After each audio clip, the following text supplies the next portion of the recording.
Chapter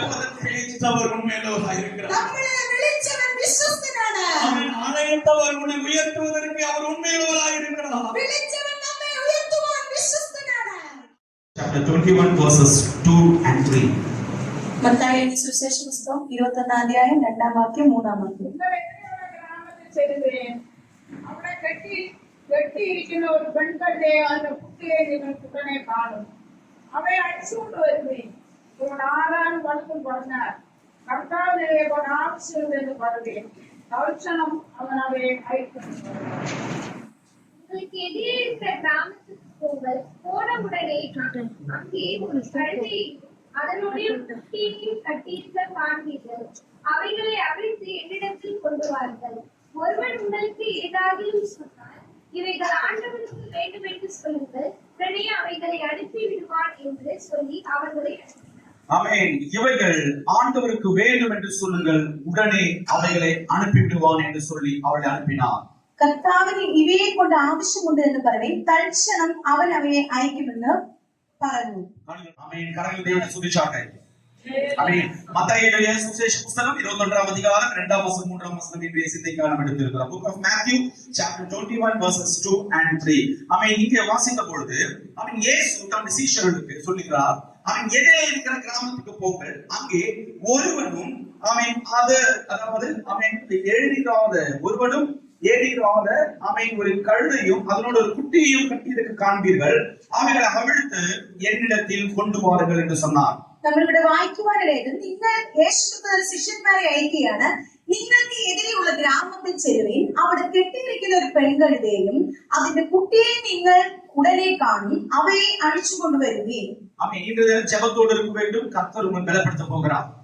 தொடர்ந்த சபை நீங்கள் பிரார்த்தனையோடு தேவன் உங்களை பலப்படுத்துவார். ஆமென். நான் சொல்லுகிறேன், எதிர்பாராத பல விடுதலைகளை சபையில் இந்த உபவாச ஜெபத்தில் கொடுத்திருக்கிறார். நம்ம பிரதீட்சிக்காத பல விடுதலைகளை இந்த உபவாச பிரத தேவன் நம்ம சபைக்கு வேண்டி கொடுக்கிறார். ஆமென். நீங்கள் விசுவாசிக்கும் போது அதற்குள்ளான பலத்தை நீங்கள் பெற்றுக் கொள்கிறீர்கள். நீங்கள் விசுவாசிக்கும்போது அதிலுள்ள பலத்தை நீங்கள் பிராபிக்குவீர்கள். வசனம் அதற்குள்ள உங்களோட பேச போகிறது. അതുകൊണ്ട് ഈ വചനം നിങ്ങളോട് സംസാരിക്കുവാനിടയിൽ ஒரு கிராமம் இருக்கிறது. ஒரு கிராமம் ഉണ്ട്. அந்த கிராமத்திற்கு தேவன் தம்முடைய சீஷர்களை அனுப்புகிறார். ആ ഗ്രാമത്തിലേക്ക് യേശു തന്റെ ശിഷ്യന്മാരെ അയക്കുന്നു. ஆமென். அங்கே இரண்டு கழுதைகள் இருக்கிறது. അവിടെ രണ്ട് കഴുതയുണ്ട്. ஒரு தாய் கழுதை, ഒന്ന് അമ്മ കഴുത, அதுக்கு ஒரு குட்டி இருக்கிறது, குட்டி கழுதை. അതിനൊരു കുട്ടിയുണ്ട്, കുട്ടി കഴുത. ஆமென். இயேசு சொல்கிறார், அதை அவிழ்த்து என்னிடத்தில் கொண்டு வாருங்கள். യേശു പറയുന്നു, നിങ്ങൾ അതിനെ അഴിച്ചു കൊണ്ടുവരുവീൻ. அப்ப யாரையும் கேட்டால், അപ്പോൾ ആരെങ്കിലും നിങ്ങളോട് എന്തെങ്കിലും ചോദിച്ചാൽ நீங்கள் சொல்ல வேண்டும், നിങ്ങൾ പറയണം, இவைகள் ஆண்டவருக்கு வேண்டும் என்று சொல்லுங்கள். கர்த்தாவிന് இவையை കൊണ്ട് ஆവശ്യമുണ്ട് എന്ന് പറയണം. உடனே அவங்களை அனுப்பி விடுவான் என்று சொல்லி அவங்களை அனுப்பினார். தற்சனம் அவன்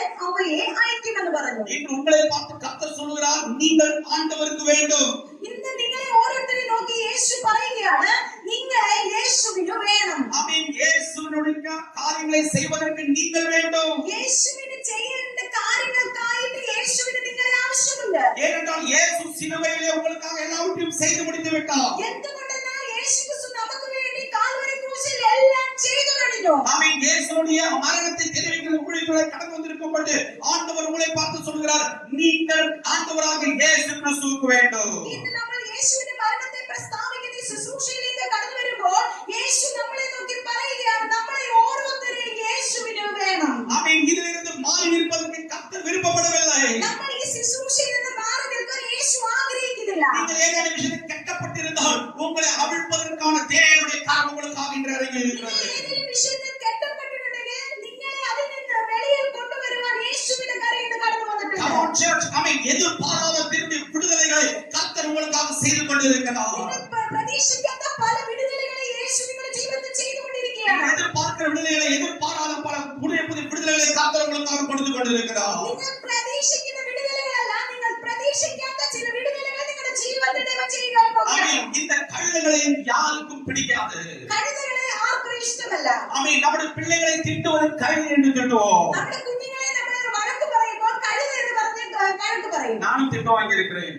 ഞാനും ആ വഴക്ക് വാങ്ങിച്ചിട്ടുണ്ട്. ஆமென். எத்தனை பேர் சொல்ல முடியும்?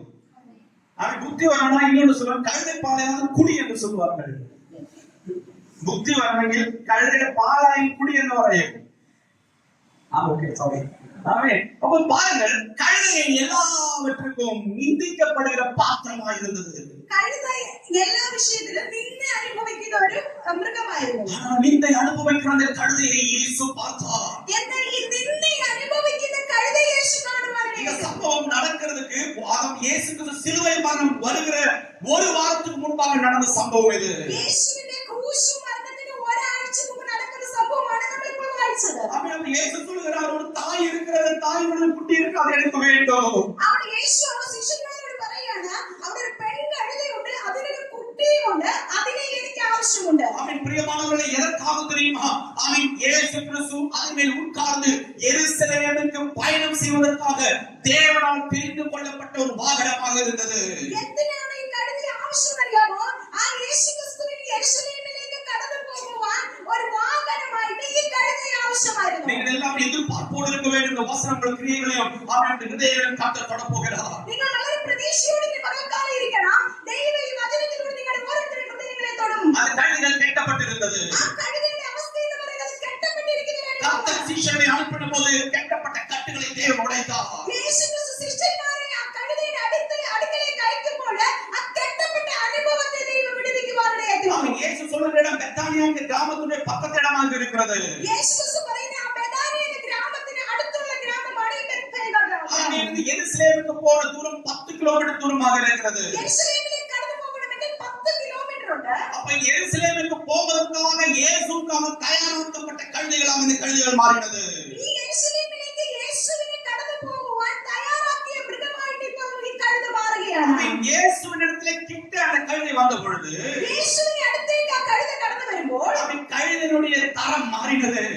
ആ കഴുതയുടെ അവസ്ഥകൾക്ക് മാറ്റം വരുകയാണ്. அதுவரை கெட்டப்பட்டிருந்த கழுதை അതുവരെ അത് കെട്ടപ്പെട്ട അനുഭവത്തിലായിരുന്നു. இயேசுவின் இடத்துல வந்த பொழுது അപ്പോൾ യേശു ക്രിസ്തുവിന്റെ അടുക്കലേക്ക് ആ കഴുത കടന്നു വരുമ്പോൾ எல்லாராலும் நிந்திக்கப்பட்ட கழுதை എല്ലാവരും നിന്ദിക്കപ്പെട്ട കഴുത ஒரு தாயுடன் குட்டி நிந்திக்கப்பட்டிருக்கிற நேரங்களில ഒരു അമ്മയും ആ കുട്ടിയും നിന്ദിക്കപ്പെട്ട അനുഭവത്തിൽ அவன் இயேசுவின் இடத்துல வந்த போது அதற்கு மேன்மை கிடைத்தது.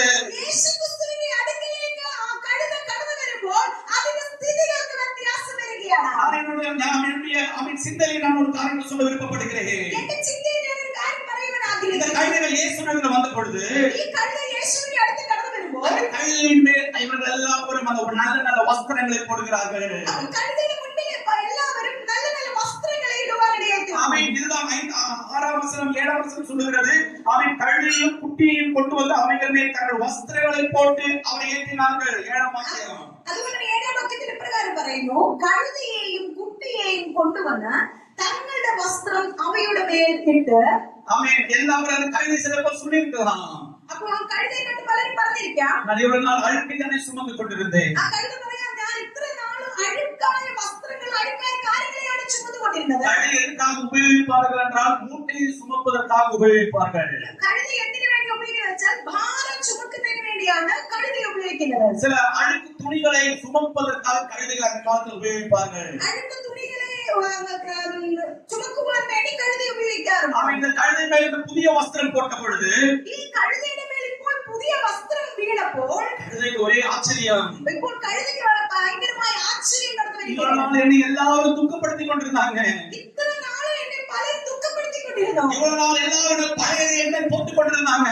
ഇത്ര നാളും പലരും പഴയ കാര്യങ്ങളെ എന്റെ മേൽ ഇട്ടുകൊണ്ടിരുന്നു. அவன் இந்த பழையதை மாற்றி கர்த்தர் புதியதை இந்த கழுதைகளுக்காக செய்தார். എന്നാൽ ഇപ്പോൾ കഴുതയുടെ ജീവിതത്തിൽ പഴയ കാര്യങ്ങളെ മാറ്റി പുതിയതിനെ ദൈവം அவன் ചെയ്യുകയാണ്. இன்று கர்த்தரால் தெரிந்து கொள்ளப்பட்டிருக்கிற உங்களை பார்த்து சொல்கிறார், பழையதை மாற்றி கர்த்தர் உங்களுக்காக புதிய வஸ்திரங்களை தேவன் கொடுத்து கொண்டிருக்கிறார். ഇത് നിങ്ങളെ നോക്കി കർത്താവ് പറയുകയാണ്, നിങ്ങളുടെ പഴയ വസ്ത്രങ്ങളെ മാറ്റി ദൈവം പുതിയ വസ്ത്രങ്ങൾ നിങ്ങൾക്ക് തരികയാണ്. அழுக்கையும் பாரத்தையும் சுமந்த கழுதையின் மேல் இப்போது பெரிய ஒரு மேன்மை கடந்து வந்தது. ഈ അഴുക്കായ വസ്ത്രങ്ങളെയും ഭാരങ്ങളെ ചുമന്ന ഈ കഴുതയ്ക്ക് ഇപ്പോൾ ഒരു പ്രാധാന്യം കടന്നു വരുവാനിടയായിരുന്നു. அவன் இப்போது கழுதை மேல் புதிய வஸ்திரம். ഇപ്പോൾ കഴുതയുടെ മേൽ പുതിയ വസ്ത്രം വന്നു. சில சின்ன கழுதை அம்மா கழுதையை பார்த்து கேட்டிருக்கலாம், ഈ ചെറിയ കഴുത അമ്മ കഴുതയെ നോക്കി ചിലപ്പോൾ ചോദിച്ചിരിക്കാം, இவ்வளவு மேன்மை வருவதற்கான காரணம் என்ன அம்மா?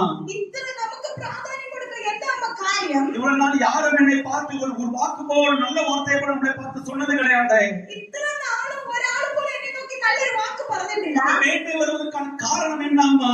ഇത്ര പ്രാധാന്യം നമുക്ക് കടന്നു വരാൻ എന്താണ് കാരണം? കാരണം நாம் நடக்கும் போதெல்லாம் இப்ப கழுதைக்கு முன்பாக துணி விரிக்கிறார்கள். ഇപ്പോൾ നടക്കുമ്പോഴെല്ലാം കഴുതയുടെ മുൻപിൽ തുണികളെ വിരിക്കുവാനിടയായി. நாம் கடினமான மலை பாதையில போக முடியாத இடத்துல நம்மளை கூட்டிக் கொண்டு போவாங்களே அம்மா. കഴിഞ്ഞ കാലങ്ങളിൽ നമുക്ക് കടന്നു പോകാൻ പറ്റാത്ത പല മേടുകൾ നമ്മൾ കേറിയിട്ടുണ്ട്. ஆமென். அப்படி இருக்கும்போது நமக்கு இந்த மரியாதை எதனால வருது அம்மா என்று கேட்கப்படுது. അപ്രകാരം ഇരുന്ന് നമുക്ക് ഇപ്പോൾ ഈ മര്യാദയൊക്കെ കിട്ടുന്നത് എന്തുകൊണ്ടാണ്? அப்ப அம்மா கழுதை சொல்லி இருக்கோம். അപ്പോ അമ്മ കഴുത പറഞ്ഞിരിക്കാം, அழைத்தவர் உண்மையுள்ளவராய் இருக்கிறார். നമ്മളെ വിളിച്ചവൻ വിശ്വസ്തനാണ്. ஆமென். அழைத்தவர் உன்னை உயர்த்துவதற்கு அவர் உண்மையுள்ளவராய் இருக்கிறார். വിളിച്ചവൻ നമ്മെ ഉയർത്തുവാൻ വിശ്വസ്തനാണ്. ஆமென். அழைத்தவர் அழைப்பில நம்ம வந்தோம். இப்போ நமக்கு கிடைக்க வேண்டிய மீன் இப்போது கிடைத்துக் கொண்டிருக்கிறது. നമ്മളെ വിളിച്ചവൻ ഉള്ളിലേക്ക് നമ്മൾ കടന്നു വന്നാൽ നമുക്ക് കിട്ടേണ്ട എല്ലാ ബഹുമാനങ്ങളും കിട്ടുവാനിടയായി. ஆமென். இயேசு கிறிஸ்து கூப்பிட்டபோது அந்த கழுதை அப்படியே வந்தது. യേശു ക്രിസ്തു വിളിക്കുമ്പോൾ ആ കഴുത അങ്ങനെ കടന്നു വരികയാണ്. இயேசு கிறிஸ்துவின் வாகனமாக அது மாறிவிட்டது. ഇപ്പോൾ ആ കഴുത യേശു ക്രിസ്തുവിന്റെ വാഹനമായി മാറി. பிரியமானவர்களே, இயேசு கிறிஸ்துவின் உள்ளத்திலே வந்து அவர் முன்னுக்கு மாற்றம் பலதும் கடந்து வரும். യേശു ക്രിസ്തു നമുക്കുള്ളിൽ കടന്നു വന്നാൽ നമ്മുടെ ജീവിതത്തിൽ ചില മാറ്റങ്ങൾ കടന്നു நீ വരുവാനിടയായി. தூரமா இருந்தாலும் மாற்றம் வராது. നിങ്ങൾ ദൂരമായിരുന്നാൽ മാറ്റം കടന്നു വരത്തില്ല. இயேசுவோட அடுத்து கடந்து வரும்போது உனக்கு பல மாற்றங்களை கர்த்தர் கொடுக்க உண்மையுள்ளவராய் இருக்கிறார். യേശുവിന്റെ അടുത്തേക്ക് അടുക്കലേക്ക് കടന്നു വരുമ്പോൾ പല മാറ്റങ്ങൾ നമ്മുടെ ജീവിതത്തിൽ കടന്നു വരുവാനിടയായി. ஆமென். நீங்கள் எல்லாரும் மாற்றம் அனுபவிக்க தயாராக இருக்கிறீர்களா? നിങ്ങളെല്ലാവരും ഈ മാറ്റത്തെ അനുഭവിക്കുവാൻ തയ്യാറായിരിക്കുന്നുണ്ടോ? அவர் நல்ல மேன்மை அனுபவிக்க தயாராக இருக்கிறீர்களா? നല്ല ബഹുമാനങ്ങൾ ലഭിക്കുവാൻ നിങ്ങൾ തയ്യാറായിരിക്കുന്നുണ്ടോ? இயேசுவோடு சேர்ந்து நடப்பதற்கு நீங்கள் விருப்பப்படுங்கள். അങ്ങനെയുണ്ടെങ്കിൽ നിങ്ങൾ അത് ആഗ്രഹിക്കുന്നുണ്ടെങ്കിൽ യേശുവിനോട് ചേർന്ന് നടക്കുവാൻ നിങ്ങൾ இயேசு ആഗ്രഹിക്കുന്നു. அழைத்த அழைப்பில் நிலைநிற்பதற்கு ஒப்புப்படுங்கள். യേശു വിളിച്ചിരിക്കുന്ന വിളിയിൽ നിലനിൽക്കുവാൻ നിങ്ങൾ സമർപ്പിക്കണം. எத்தனை பேர் கரங்களை வைத்து ஆமென் சொல்ல എത്ര முடியும்? പേർ കരമുയർത്തി ആമേൻ പറയും? அப்ப இந்த அம்மா கழுதையை பார்த்து குட்டி கழுதை கேட்கிறது, நமக்கு மேன்மை வந்தது. ഈ അമ്മ കഴുതയെ നോക്കി കുട്ടിക്കാരി ചോദിക്കുകയാണ്, നമുക്ക് എന്തുകൂടി ബഹുമാനമൊക്കെ കിട്ടുന്നു? ஆமென். எல்லாரும் அந்த கழுதையை கொம்பெடுத்து எப்படி அடித்துக் கொண்டே இருப்பார்கள். പഴയ കാലങ്ങളിൽ ഈ കഴുതയുടെ അവസ്ഥ എല്ലാവരും കമ്പുകൾ എടുത്ത് ഈ കഴുതയെ അടിക്കും. ஆமென். இப்பொழுது என்ன நடக்கிறது தெரியுமா? ഇപ്പോൾ എന്താ അവിടെ നടക്കുന്നത് അറിയുമോ? இப்பொழுது ஆமென் அவனுக்கு இருக்கிற ஜனங்கள் எல்லாம் மரக்கிளைகளை கலைத்து வழியிலே பரப்பினார்கள். ഇപ്പോൾ മറ്റു ചിലർ വൃക്ഷങ്ങളിൽ നിന്ന് കൊമ്പ് വെട്ടി വഴിയിൽ വിതറി.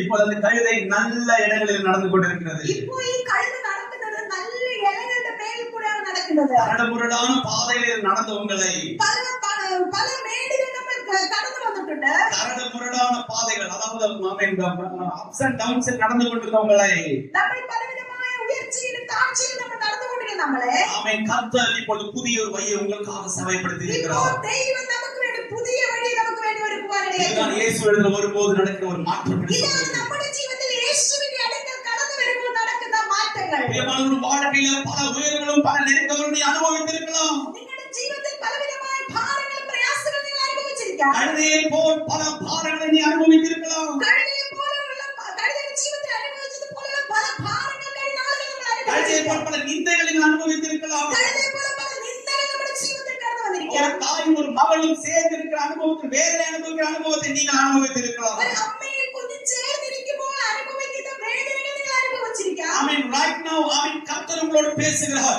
ஆமென் கர்த்தர் உங்களாய் வரும்போது உன்னுடைய காரியங்களுக்கு தேவையான பெரிய மேன்மையை கொடுத்து ഇപ്പോൾ கொண்டிருக்கிறார். ദൈവം നിങ്ങളോട് സംസാരിക്കാൻ, നിങ്ങൾ ദൈവത്തിനുള്ളിൽ കടന്നു വരുമ്പോൾ നിങ്ങൾക്ക് ദൈവം കൊടുക്കേണ്ട ബഹുമാനങ്ങൾ നിങ്ങളുടെ ജീവിതത്തിൽ കൊടുക്കുവാനിടയായി. ஆமென். நல்ல நல்ல நல்ல நல்ல நல்ல வழிகள் கழுதைக்காக ரெடி ஆகிவிட்டது. ഇപ്പോൾ ഈ കഴുതയ്ക്ക് വേണ്ടി നല്ല നല്ല വഴികൾ ഒരുക്കപ്പെടുവാനിടയായി. நான் விசுவாசித்து சொல்கிறேன், நல்ல நல்ல நல்ல வழிகள் இங்க இருக்கிற சபையில் இருக்கிற சகல ஜனத்துக்காகவும் கர்த்தர் ஆயத்தப்படுத்தி இருக்கிறார். ഈ ദൈവം ഞാൻ നിങ്ങളോട് പറയുകയാണ്, ഇവിടെ സഭയിലിരിക്കുന്ന ഓരോരുത്തർക്കും വേണ്ടി നല്ല നല്ല ചില വഴികൾ ദൈവം നിങ്ങൾക്ക് വേണ്ടി எத்தனை ഒരുക്കിക്കൊണ്ടിരിക്കുന്നു. பேர் ஆமென் சொல்ல முடியும்? എത്ര പേർക്ക് ആമേൻ പറയുവാൻ ஆமென். எதற்காக நல்ல வழி தெரியுமா? இப்பொழுது இந்த கழுதை பயணம் செய்ய வேண்டிய இடம் எருசலேமுக்கு கடந்து செல்ல வேண்டும். എന്തിനു വേണ്ടിയാണ് നല്ല വഴി നിങ്ങൾക്ക് അറിയുമോ? ഈ കഴുത സഞ്ചരിക്കേണ്ടത് യെരൂശലേമിലേക്കാണ്. ஆனால் எருசலேம் கழுதைக்கு போவதற்கு அதிகாரம் கிடையாது. എന്നാൽ യെരൂശലേമിലേക്ക് കടന്നു പോകുവാൻ കഴുതയ്ക്ക് അധികാരമില്ല. உங்களுக்கு தெரியுமா, கழுதையை பலி கொடுக்க மாட்டார்கள். ഈ കഴുതയെ യാഗം അർപ്പിക്കത്തില്ല. ஆமென். கர்த்தரால் ஆமென் வெறுக்கப்பட்ட ஆமென் ஒரு மிருகமாயிருந்தது இந்த கழுதை. ഈ ദൈവത്താൽ കൂടെ വെറുക്കപ്പെട്ട മൃഗമായിരുന്നു കഴുത. ஏனென்றால் ஆமென் பெசகா பண்டிகை, அதாவது ஆமென் இஸ்ரவேல் ஜனங்கள் விடுவிக்கப்படும் பொழுது ஒரு பெசகா ஒரு ஆடு அறுக்கப்பட்டது.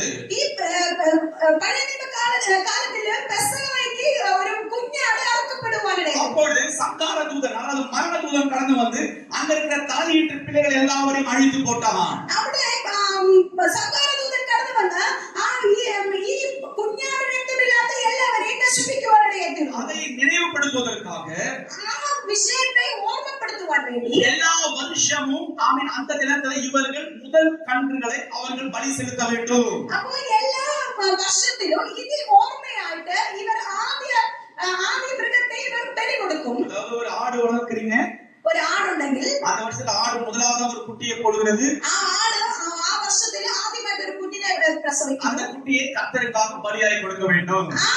குட்டியை தெய்வத்தின் வேண்டியாக வர்ப்பிக்கும். இப்போ கழுதையும் அதே மாதிரி குட்டி போட்டுச்சு. ഈ കഴുതയും ഇപ്പോൾ കുട്ടിയെ പ്രസവിക്കുവാനാണ്. கழுதையை பலி கொடுக்க முடியாது. എന്നാൽ ഈ കഴുതയെ യാഗം കൊടുക്കാൻ പറ്റത്തില്ല. ഇത് சின்ன கழுதை அம்மாவை பார்த்து கேட்டு இருக்கும். ഈ കുട്ടി കഴുത അമ്മയെ നോക്കി ചോദിച്ചിരിക്കാം, அம்மா எருசலேம் போவதற்கு நமக்கு அதிகாரம் இல்லையா அம்மா? അമ്മ നമുക്ക് യെരൂശലേമിലേക്ക് പോകുവാൻ ഒരു അധികാരമില്ലല്ലോ. நாம் അതേ ஆலயத்துக்கு போவதற்கு நமக்கு எந்த ஒரு அதிகாரமே இல்லையா அம்மா? ദൈവത്തിന്റെ ആലയത്തിൽ പോകുവാൻ നമുക്ക് ഒരു അധികാരമില്ലല്ലോ. நமக்கு அந்த அருகதை இல்லையா அம்மா? അത് നമുക്ക് പോകുവാൻ ഒരു അർഹതയുമില്ല. சிறு கழுதை கேட்ட பொழுது ഈ ചെറിയ കഴുത അമ്മയോട് ചോദിക്കുമ്പോൾ இயேசு நம்ம மேல் வந்து விட்டார் மகளே. അപ്പോൾ ഈ അമ്മ കഴുത ആ കുട്ടിയോട് പറയുവാനാണ്, ഇപ്പോൾ നമ്മുടെ മേൽ യേശു കടന്നു വരുവാനിടയായി. இயேசு வந்தால் ஆமென் துறக்காத வழிகளை உங்களுக்காக கர்த்தர் திறப்பார். യേശു നമുക്കുള്ളിൽ കടന്നു വന്നാൽ തുറക്കാത്ത ചില വാതിലുകൾ നമുക്കായി തുറക്കുവാനിടയായി. அருகதை இல்லாத காரியங்கள், உனக்கு கிடைக்க முடியாத, உனக்கு அருகதை இல்லாத பல காரியங்களை அவர் கொடுப்பதற்கு உண்மையுள்ளவராய் இருக்கிறார். നമുക്ക് അർഹതയില്ലാത്ത കിട്ടാത്ത പല വഴികളെയും നമുക്ക് തുറക്കുവാൻ ദൈവശക്തനാണ്. இந்த குட்டி சொல்லிருக்கோம், நமக்கு பலி செலுத்துறதுக்கு நமக்கு அதிகாரம் இல்லையாமா? നമ്മളെ ഈ യാഗം അർപ്പിക്കുവാൻ ഒരു അധികാരമില്ലല്ലോ. இப்போது நாம் எருசலேமுக்கு கடந்து போகிறோம். അങ്ങനെ ഇരിക്കുമ്പോൾ നമ്മൾ യെരൂശലേമിലേക്കാണല്ലോ ഇപ്പോൾ കടന്നു പോകുന്നത്. பசகாவுடைய ரூல் பிரகாரம், சட்டத்தின் பிரகாரம், ഈ പെസഹയുടെ ആ റൂൾ പ്രകാരം ஆமென், இந்த கழுதை பிறந்திருந்தால், ഈ കഴുത ജനിച്ചാൽ இந்த கழுதைக்கு பகரம் ഈ കഴുതയ്ക്ക് പകരം ஒரு ஆட்டின் குட்டி அதுக்கு பகரமாக பலி செலுத்த வேண்டும். ഈ കഴുത കുട്ടിക്ക് പകരമായിട്ട് ആട്ടിൻകുട്ടിയെ യാഗം അർപ്പിക്കണം. ஆமென். அப்படி ஆட்டுக்குட்டிக்கு அதுக்கு நிகராக இல்லை என்றால், ആട്ടിൻകുട്ടി അതിന് പകരമായി ഇല്ലെങ്കിൽ இந்த கழுதையுடைய தலையை ஒடித்து கொண்டு போட வேண்டும். ഈ കഴുതയുടെ കഴുത്തിനെ ഒടിച്ച് കൊന്നു കളയണം. அவனை ஒடித்து அது வெளியே தூக்கி போட்டு விட வேண்டும். ആ കഴുതയുടെ കഴുത്ത് ഒടിച്ച് വെളിയിൽ എടുത്ത് കളയണം. அவருடைய ரத்தத்தை சிந்துவதற்கு தேவன் அதிகாரம் கொடுக்கவில்லை. ആ കഴുതയുടെ രക്തം അവിടെ ചീന്തപ്പെടുവാൻ ദൈവം അധികാരം കൊടുത്തിട്ടില്ല. ஆமென். நான் சிந்து சொல்கிறேன், இவர்கள் நான் கழுதை என்றால், ഞാൻ ഇപ്രകാരം ചിന്തിക്കാൻ കഴുത എന്നാൽ இவர்கள் ஆடு என்றால், ഇവരാണെന്നാൽ நான் பலியாய் போக முடியாது. ഞാൻ ബലിയായിട്ട് പോകാൻ പറ്റത്തില്ല. எனக்காக இவர்கள் பலியாய் மாற வேண்டும். എനിക്കായിട്ട് ഇവർ ബലിയായി எனக்காக ஒரு பலியாய் வரவில்லை என்றால், എനിക്ക് യാഗമായി ഈ ആട് വന്നില്ലെങ്കിൽ என்னுடைய தலையை എന്റെ തലയെ உடைத்து ഒടിച്ച് ஆமென் இந்த பாளையத்துக்கு புறமே போட்டுவிட ഈ வேண்டும். പാളയത്തിന് പുറത്തെടുത്ത് കളയണം. அதாவது எருசலேமுடைய ஆலயத்துக்கு போவதற்கு எந்த காரணத்தினாலும் இந்த கழுதைக்கு அனுவாதம் கிடையாது. ഏത് കാരണം കൊണ്ട് യെരൂശലേമിന്റെ അകത്തേക്ക് കടന്നു പോകുവാൻ ഈ കഴുതയ്ക്ക് ഒരു അധികാരവുമില്ല. ஆமென். நீங்கள் யாத்ராகமம் புத்தகம் 13ஆம் அதிகாரம் 13ஆம் வசனம் வாசிக்க வேண்டும். Book of Exodus chapter 13:13. ஆமென். வீட்டுக்கு வாய்ச்சோ புறப்பாடு. ஆமென். ஆமென். chapter 13:13 இது வாய்ச்சால் பிரத்யேகமாய் கழுதைக்கு அந்த ரூல் அவரை இட்டுட்டோம். നമ്മൾ முக்கியமாக அந்த கழுதையை குறித்து அந்த ரூல் அங்கே போட்டிருக்கிறது. ஆமென். ஹalleluya. அப்படி இருக்கும் பொழுது இந்த கழுதைக்கு ஒரு மேன்மை கிடைத்து விட்டது. അങ്ങനെ ഇരിക്കുന്ന സമയത്താണ് ഇപ്പോൾ കഴുതയ്ക്ക് ചില ബഹുമാനങ്ങൾ കിട്ടുന്നത്. பிரியமானவர்களே, நாம் செய்த பாவங்களுக்கும் நாம் செய்த கிரியைகளுக்கும் நாம் மறிக்க வேண்டிய நிலைமையில், നമ്മൾ ചെയ്ത പാപങ്ങളിലും നമ്മൾ മരിക്കേണ്ട സമയത്ത് ஆமென், இயேசு கிறிஸ்து என்கிற ஆட்டுக்குட்டியானவர் நமக்காக பலியானார். നമ്മൾ മരിക്കേണ്ട സ്ഥാനത്ത് നമ്മുടെ കർത്താവായ യേശു ക്രിസ്തു ആട്ടുകുട്ടിയായ യേശു ക്രിസ്തു നമുക്കായി മരിക്കുവാനിടയായി തീർന്നു. ஆமென். யாத்ராகமம் புத்தகத்தில் எழுதியிருக்கிற காரணம் என்ன தெரியுமா? ஆமென், அதற்கு ஒரு அடையாளத்தை காட்டுகிறது. ஆமென், மனிதர்களுக்காக, பாவம் செய்த கழுதைகளாக இருக்கிற மனிதர்களுக்காக, ஆமென், கர்த்தராகிய இயேசு கிறிஸ்து ரத்தம் நமக்காக சிந்தப்பட்டது. ഈ പുറപ്പാട് പുസ്തകത്തിൽ അതിനൊരു പുതിയ നിയമത്തിന് മുന്നോടിയായിട്ട് എഴുതിയിരിക്കുന്നത് ആ നമ്മുടെ പാപങ്ങൾക്ക് വേണ്ടി കർത്താവായ യേശു ക്രിസ്തു മരിക്കുവാനിടയായി തീർന്നു. பிரியமானவர்களே, இப்பொழுது கழுதை எருசலேமுக்கு கடந்து சென்றது. ഇപ്പോൾ ഈ കഴുത യെരൂശലേമിലേക്ക് കടന്നു ചെല്ലുകയാണ്. ஆமென். செஞ்சுரியில முதலாக அது நடந்தது. அதாவது ஆண்டுல முதலாவதாக நடந்திருக்கிறது. ഈ വർഷത്തിൽ ആദ്യത്തിൽ അത് സംഭവിക്കുകയാണ്. இதுவரை நடக்காத ஒரு அனுபவம் அந்த எருசலேமில் நடந்தது. ഇതുവരെ നടക്കാത്ത ഒരു കാര്യം ഈ വർഷം യെരൂശലേമിൽ നടക്കുകയാണ്. மற்ற மிருகங்களெல்லாம் பார்த்திருக்கலாம். മറ്റു മൃഗങ്ങളിലെ കഴുതയെ നോക്കി கழுதை வருகிறது. അപ്പോൾ ഈ മൃഗങ്ങൾ പറഞ്ഞു, കഴുത വരുന്നുണ്ട്. ஐயோ, கழுதை மேல் நல்ல வஸ்திரம் இருக்கிறது. അയ്യോ, കഴുതയുടെ മേൽ നല്ല വസ്ത്രമുണ്ട്. கழுதை மேல் இனியொரு ராஜாதி ராஜா ஒருவர் இருக்கிறார். എന്നാൽ ഇപ്പോൾ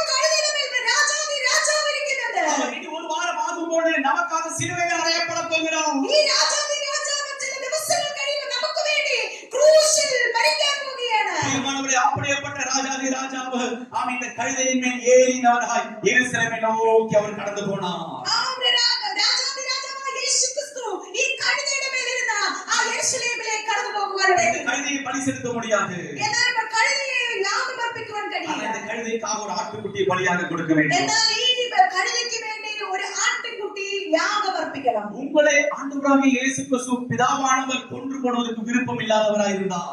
നമ്മളെ കൊണ്ടുപോകുവാൻ പിതാവായ ദൈവത്തിന് ഇഷ്ടമില്ലാതിരുന്നു. உன்னுடைய பழைய பாரம்பரியத்தை நினைத்தால் நீ இல்லாது போயிருக்க வேண்டும். നമ്മുടെ പഴയ പാരമ്പര്യങ്ങളെ നോക്കിയാൽ നമ്മൾ അതിനകത്ത് പോകുവാൻ അർഹതയില്ല. ஆனால் உன் பாரம்பரியத்தை மாற்றி നമ്മുടെ പാരമ്പര്യങ്ങളെ മാറ്റി இயேசு கிறிஸ்து உனக்காக தன் இரத்தத்தை சிந்தி യേശു ക്രിസ്തു നമുക്ക് വേണ്ടി തന്നെ രക്തത്തെ കൊടുത്ത് உனக்கு ஒரு மேன்மையை இயேசு கிறிஸ்து சிலுவையில் செய்து கொடுத்தார். നമുക്കൊരു പ്രാധാന്യത്തെ ദൈവം ആ ക്രൂശിൽ കൊടുക്കുവാനിടയായി. ஆமென். கழுதைக்கு மரியாதை வந்ததற்கு காரணம் அது இயேசு கிறிஸ்து. ആ കഴുതയ്ക്ക് ആ ബഹുമാനം കിട്ടുവാൻ കാരണം കർത്താവായ യേശു ക്രിസ്തുവാണ്. இயேசு கிறிஸ்துவை சுமப்பதற்கு தயாராக இருக்கிறாயா? നിങ്ങൾ യേശു ക്രിസ്തുവിനെ ചുമക്കുവാൻ തയ്യാറാണോ? நீ எதிர்பாராத பல விஷயங்கள் உன் வாழ்க்கையில் நடக்கப் போகிறது. നിങ്ങൾ പ്രതീക്ഷിക്കാത്ത പല കാര്യങ്ങൾ നിങ്ങളുടെ ജീവിതത്തിൽ നടക്കുവാനിടയായി. இந்த கட்டுகளை அழுத்து இந்த கழுதையை கொண்டு வந்திருக்கும், இந்த கழுதை நினைத்திருக்கும் ஏதோ ஒரு வேலை செய்வதற்காக கொண்டு போகிறார்கள் என்று. ഈ കഴുതയെ ആ കെട്ടിയിട്ടിരിക്കുന്ന ഇടത്തിൽ നിന്ന് അഴിക്കുമ്പോൾ കഴുതയുടെ ചിന്തയിൽ വന്നിരിക്കാൻ എന്നെ ഏതോ ഒരു ജോലിക്കായിട്ടാണ് കൂട്ടിക്കൊണ്ടു പോകുന്നത്. இப்பொழுது நல்ல சமாரியனுடைய கழுதையாய் மாறிவிட்டது. ഇപ്പോൾ നല്ല ശമരിയനായ യേശുവിന്റെ കഴുതയായി മാറുകയാണ്. இயேசு எங்கே போனாலும் கழுதை இருக்கிறது. ഇപ്പോൾ യേശു കടന്നു പോകുമ്പോൾ കഴുതയും കൂടെയുണ്ട്. நல்ல சமாரியனுடைய ஒரு கழுதை இயேசுவோடு கூட நடக்கிறது. നല്ല ശമരിയനായ യേശുവിനോട് കൂടെ ഈ കഴുത നടക്കുകയാണ്. திருடர்களால் யாரேனும் வழியிலே வீழ்ந்தால் அவர்களை தூக்கி கொண்டு வருவதற்கான கழுதையாக கர்த்தர் மாற்றினார். ആരെയും ഭാരപ്പെട്ട് കീഴെ വീണ് കിടന്നാൽ അവരെ തൂക്കിക്കൊണ്ട് യേശുവിന്റെ അടുക്കൽ കൊണ്ടുചെന്ന കഴുതയായി മാറിയിരിക്കുകയാണ്. இப்போ நீ இயேசு கிறிஸ்துவை ஏற்றுக்கொண்ட கழுதைகளாய் இருக்கிறீர்களா? ഇപ്പോൾ നമ്മൾ യേശുവിനെ നമ്മുടെ ജീവിതത്തിൽ അംഗീകരിച്ച കഴുതകളായിരിക്കുന്നുണ്ടോ? உங்களுக்கு அடுத்த ஒரு வேலையை கர்த்தர் கொடுக்க போகிறார். അങ്ങനെ ഇരിക്കുന്നവർക്ക് വേണ്ടി അടുത്ത ജോലി ദൈവം കൊടുക്കുകയാണ്. வழியில திருடர்களால் சத்துருடைய சோதனையினால ஆமென் குற்றுயிராக அதாவது உயிருக்கு போராடி கொண்டிருக்கிற பலரையும் உண்மை ஏற்றி சென்று அவருக்கு வைத்தியம் கொடுத்து அவரை சுகப்படுத்துவதற்கான தேவனுடைய வல்லமையுள்ள வாகனமாக கர்த்தரை மாற்றி இருக்கிறார். നമ്മുടെ ജീവിതത്തിൽ ദൈവം ചില പുതിയ ഡ്യൂട്ടി കൊടുക്കുകയാണ്. ഇപ്പോൾ ആരെയും പാപത്തിന്റെ വഴിയിൽ കിടന്ന വഴിയിൽ അവർ ജീവനോട് പോരാടിക്കൊണ്ടിരിക്കുമ്പോൾ അവരെയൊക്കെ ഈ കഴുതയുടെ പുറത്ത് ചുമന്നുകൊണ്ട് നല്ല ദൈവത്തിന്റെ അടുക്കൽ കൊണ്ട് ചെന്ന് അവർക്ക് വേണ്ടുന്ന എല്ലാ ട്രീറ്റ്മെന്റും കൊടുത്ത് ദൈവത്തിന്റെ സന്നിധിയിൽ കൊണ്ട് ചെല്ലുവാനാണ്. நீங்க எத்தனை பேர் கர்த்தராகிய இயேசு கிறிஸ்துவின் நல்ல வாகனமாக ஆவதற்கு விருப்பப்படுகிறீர்கள்? എത്ര പേർ ആഗ്രഹിക്കുന്നുണ്ട് യേശു ക്രിസ്തുവിന്റെ നല്ലൊരു വാഹനമാകുവാൻ തയ്യാറാണ്? He is a good Samaritan for you. നമുക്കൊരു നല്ല ശമരിയനുണ്ട്. ஆமென். நல்ல சமாரியனுடைய வாகனமாக எத்தனை பேர் கர்த்தருக்காக இந்த 2025 போவதற்கு தயாராக இருக்கிறீர்கள்? 2025 നല്ല ശമരിയന്റെ വാഹനമാകുവാൻ എത്ര പേർ തയ്യാറാണ്? உங்களுடைய பெயர் இப்போது கழுதை அல்ல. ഇനി നമ്മളെ പേര് വിളിക്കുന്ന കഴുതയെന്നല്ല. கர்த்தராகிய இயேசு கிறிஸ்துவை சுமக்கிற அவருடைய வாகனமாக இருக்கிறவர். ഇപ്പോൾ നമ്മളെ വിളിക്കുന്നത് കർത്താവായ യേശു ക്രിസ്തുവിനെ ചുമക്കുന്ന വാഹനമെന്നാണ്. நீங்க நினைக்கலாம் இயேசுவை என்ன ஏறினால் எனக்கு மிகவும் பாரமாக இருக்குமே என்று நீங்கள் கவலைப்பட வேண்டாம். നിങ്ങൾ ചിന്തിക്കേണ്ട യേശു ക്രിസ്തു എന്റെ മേൽ വന്നാൽ ഭയങ്കര ഭാരമായിരിക്കും നിങ്ങൾ இயேசு ചിന്തിക്കേണ്ട. கிறிஸ்து உங்களை பார்த்து சொல்ற வருத்தப்பட்டு பாரம் சுமக்கிறவர்களே நீங்கள் எல்லாரும் என்னிடத்தில் வாருங்கள் நான் உங்களுக்கு இளைப்பாறுதலை தருவேன் என்று சொல்லி அடுத்து சொல்றார் என்னுடைய நுகம் மெதுவாய் இருக்கிறது. അധ്വാനിക്കുന്ന ഒരു ഭാരം ചുമക്കുന്നവരുടെ മേലെ എന്റെ അടുക്കൽ വരുവീൻ ഞാൻ നിങ്ങളെ ആശ്വസിപ്പിക്കുമെന്ന് പറയുവാനിടയായിത്തീർന്നു. അത് മാത്രമല്ല പറയുന്നത് എന്റെ മുഖം ലഘുവും എന്റെ മുഖം മൃദുവും എന്റെ ചുമട് ലഘുവുമാകുന്നു. ஆமென். அதுதான் நான் சொல்றது என்னுடைய நுகம் மெதுவாக இருக்கிறது. എന്റെ മുഖം മൃദുവാകുന്നു. அப்ப இயேசு கிறிஸ்துவுக்குள்ள வந்த பாரமா இருக்காது. അപ്പോൾ യേശു ക്രിസ്തു നമുക്കുള്ളിൽ കടന്നു വന്നാൽ ഭാരം കടന്നു இயேசு கிறிஸ்து சுமக்கிறவராக இருந்த மற்ற பாரங்கள் உன்னை சுமக்காது. നിങ്ങൾ യേശു ക്രിസ്തുവിനെ ചുമക്കുവാൻ തയ്യാറായ മറ്റു ഭാരങ്ങൾ നിങ്ങളുടെ അടുത്ത് കടന്നു വരത്തില്ല. இப்போது உங்களுக்கு ஒரு ப்ரமோஷன் தேவன் கொடுத்திருக்கிறார். ഇപ്പോൾ നിങ്ങൾക്ക് ദൈവം ഒരു പ്രമോഷൻ കൊടുക്കുകയാണ്. இயேசு கிறிஸ்துவை மட்டும் ஏற்றின வாகனம் அல்ல. ഇപ്പോൾ യേശു ക്രിസ്തുവിനെ മാത്രം ചുമക്കുന്ന വാഹനമല്ല. ஆமென். பலரும் ஆமென் தன் பாவத்தினாலும் பலவிதமான நெருக்கத்தினாலும் மரணத்துக்குள்ளாக போகிற பலரையும் சுமப்பதற்கான அதிகாரத்தை நீ பெற்று இருக்கிறாய். ഈ പാപത്തിനാൽ ഭാരപ്പെട്ടിരിക്കുന്ന പലരെയും ചുമക്കുവാനുള്ള അധികാരം നമ്മൾ പ്രാപിച്ചു. சாத்தானுடைய பல கிரியைகளிலிருந்து விடுவிப்பதற்கான நல்ல ஒரு வாகனமாக கர்த்தர் உன்னை மாற்றி இருக்கிறார். സാത്താന്റെ പല അധികാരങ്ങളിൽ നിന്ന് പലരെയും വിടുവിക്കുവാനുള്ള നല്ലൊരു വാഹനമാക്കി ദൈവം നമ്മളെ മാറ്റിയിരിക്കുകയാണ്. உன்னை கூர்மையான மிதிவண்டியாக கர்த்தர் மாற்றிக் கொண்டிருக்கிறார். ദൈവം നമ്മളെ മെതിവെട്ടിയാക്കി മാറ്റിയിരിക്കുകയാണ്. ஆமென். நீங்கள் ആഗ്രഹിക്കുന്നു. നമ്മളെ മൂർച്ചയേറിയ മെതിവണ്ടിയായി ദൈവം മാറ്റിയിരിക്കുകയാണ്. എത്ര കൂർമ്മയാണ് മെതിവണ്ടിയായി വരുவதற்காக ആശയപ്പെടുகிறீர்கள்? എത്ര പേർ ആഗ്രഹിക്കുന്നു മൂർച്ചയുള്ള മെതിവണ്ടിയാകുവാൻ? ഞാൻ സാധാരണ വണ്ടിയിல நான் கூர்மையான வண்டியாய் இருக்கிறேன். ഞാൻ സാധാരണ വണ്ടിയല്ല, ഞാൻ മൂർച്ചയുള്ള മെതിവണ്ടിയാണ്. You are like a bulldozer for Jesus. ഞാനിപ്പോൾ യേശുവിന് വേണ്ടി മൂർച്ചയുള്ള ഒരു മെതിവണ്ടിയാണ്. ആമേൻ ആമേൻ. അത് പോകുന്ന ഇടമെല്ലാം കരടുമുരടായി இருந்தாலும் അത് ലെവലായി മാറിവിടും. നമ്മൾ പോകുന്ന വഴിയിൽ പലവിധ പ്രയാസങ്ങൾ കടന്നാലും ഈ മെതിവണ്ടി കടന്നു ചെല്ലുമ്പോൾ ആ പാതകൾ ക്ലിയർ ആകുവാനിടയായി. എത്ര പേർ ആമേൻ சொல்ல முடியும்? എത്ര പേർക്ക് ആമേൻ പറയാൻ കഴിയും? பாதைகளை செவைப்படுத்துவதற்காக கர்த்தருடைய வாகனமாக கர்த்தர் இந்த வருஷத்தில் உபயோகிக்க போகிறார். വഴികളെ നേരെയാക്കുവാൻ ദൈവം നമ്മളെ ഈ വർഷം തിരഞ്ഞെടുത്തിരിക്കുന്ന മൂർച്ചയുള്ള മെതിവണ്ടിയായിരിക്കുന്നു. ஆமென். நீ மூர்ச்சையேறி அதாவது கூர்மையான தேவனுடைய ஆயுதமாய் இருக்கிறாய். ദൈവത്തിന്റെ കയ്യിലുള്ള മൂർച്ചയുള്ള ഒരു ആയുധമാണ് നമ്മൾ ഓരോരുത്തരും. உனக்கு விரோதமாய் உருவாக்கப்படும் எந்த ஒரு மற்ற ஆயுதமும் வாய்க்காதே போகும். നമുക്ക് വിരോധമായി വരുന്ന യാതൊരു ആയുധവും നമുക്ക് ഫലിക്കാതെ പോകും. ஏனென்றால் ஆயுதத்தை ஜெயிக்கிறதற்கான ஆயுதமாக கர்த்தர் உன்னை கூர்மையாக மாற்றியிருக்கிறார். നമുക്ക് വിരോധമായി വരുന്ന ആയുധങ്ങളെ ജയിക്കുവാനുള്ള മൂർച്ചയുള്ള ആയുധമായി നമ്മൾ ഇപ്പോൾ எத்தனை பேர் മാറിയിരിക്കുന്നു. அதற்காக ஒப்பு கொடுக்க എത്ര போகிறீர்கள்? പേർ അതിനായി സമർപ്പിക്കുക? இயேசு கிறிஸ்துவை ஏற்றுக்கொண்டு நீங்கள் இயேசு கிறிஸ்துவை சுமக்கிறவர்களாய் இருந்தாலும் നിങ്ങൾ യേശുക്രിസ്തുവിനെ നമ്മുടെ ജീവിതത്തിൽ ഏറ്റുകൊണ്ടവർ യേശുക്രിസ്തുവിനെ ചുമക്കുന്നവരുമായി മാറണം. மாறி இருந்தாலும் മാറിയാലും ஆமென் நீங்கள் இப்பொழுது நல்ல சமாரியனுடைய ஆமென் வாகனமாக மாறி இருக்கிறீர்கள். ഇപ്പോൾ നല്ല ശമരിയന്റെ വാഹനമായി നമ്മൾ ഇപ്പോൾ മാറിയിരിക്കുകയാണ്. நல்ல சமாரியனாக இயேசு கிறிஸ்து என்ன சொல்லுகிறாரோ அதுபடி செய்கிற வாகனமாக மாறிவிட்டீர்கள். നല്ല ശമരിയനായി യേശുക്രിസ്തു എന്ത് നമ്മളോട് പറയുന്നോ അത് ചെയ്യുന്ന ഒരു വാഹനമായി നമ്മൾ മാറിയിരിക്കുകയാണ്. எத்தனை பேர் அதற்கு நன்றி சொல்ல முடியும்? എത്ര പേർ അതിന് നന്ദി പറയുവാൻ കഴിയും? ஆண்டவர் சொல்ல என்னுடைய நுகம் மெதுவாக இருக்கிறது. യേശുക്രിസ്തു പറയുകയാണ് എന്റെ മുഖം മൃദുവാകുന്നു. என்னுடைய நுகம் வெயிட் ரொம்ப இல்ல.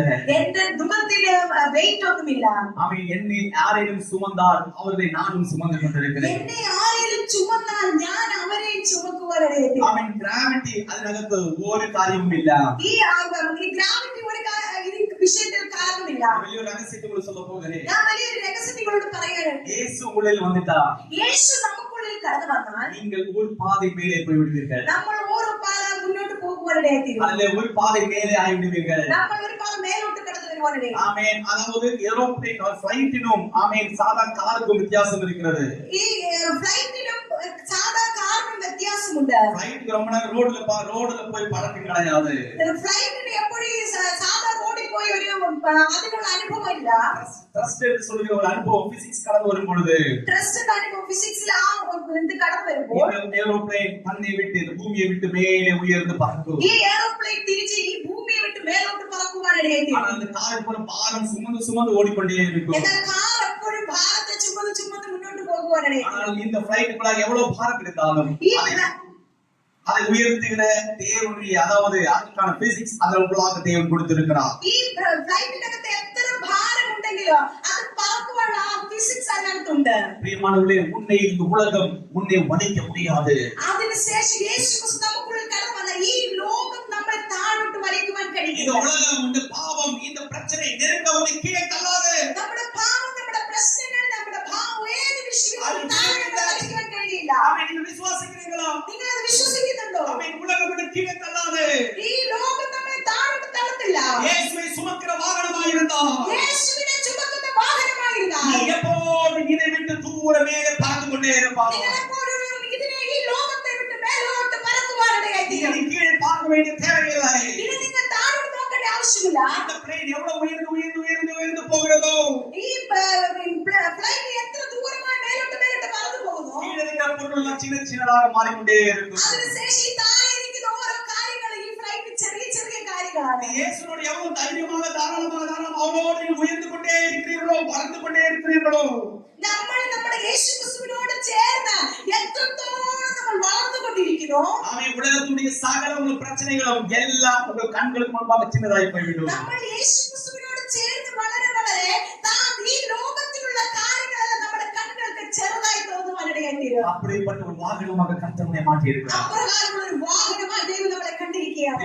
எருசலேம் என்றால் தேவனுடைய ராஜ்யத்தை காட்டுகிறது. യെരൂശലേം എന്നാൽ ദൈവത്തിന്റെ രാജ്യത്തെ കാണിക്കുന്നു. தேவனுடைய பரலோகத்தை காட்டுகிறது. ദൈവത്തിന്റെ രാജ്യത്തെ കാണിക്കുന്നു. பரலோகத்துக்கு போவதற்கு உனக்கு அதிகாரம் இல்லாததா இருந்தது. നമുക്ക് ആ സ്വർഗ്ഗരാജ്യത്തിൽ കടന്നു പോകാൻ ഒരു അധികാരമില്ലായിരുന്നു. എന്ന കഴുതയുടെ കാലിൽ രണ്ടാக പിളവ് இருக்க வேண்டும். ഈ കഴുതയുടെ കുളമ്പ് ഉണ്ടായിരിക്കണം. ആമേൻ. இந்த പിളവ് இல்லை என்றால் அது பலி செலுத்த முடியாது. കഴുതയുടെ കുളമ്പ് പിളർന്നില്ലെങ്കിൽ അതിനെ ബലി കൊടുക്കുവാൻ കഴിയില്ല. ஆமேன். உலகப்பரமாக பார்த்த எந்த ஒரு ரைட்ஸும் இந்த கழுதைக்கு கிடையாது. ഈ ലോകപ്രകാരം നോക്കിയാൽ ഒരു അധികാരവും ഈ കഴുതയ്ക്ക് ഇല്ല.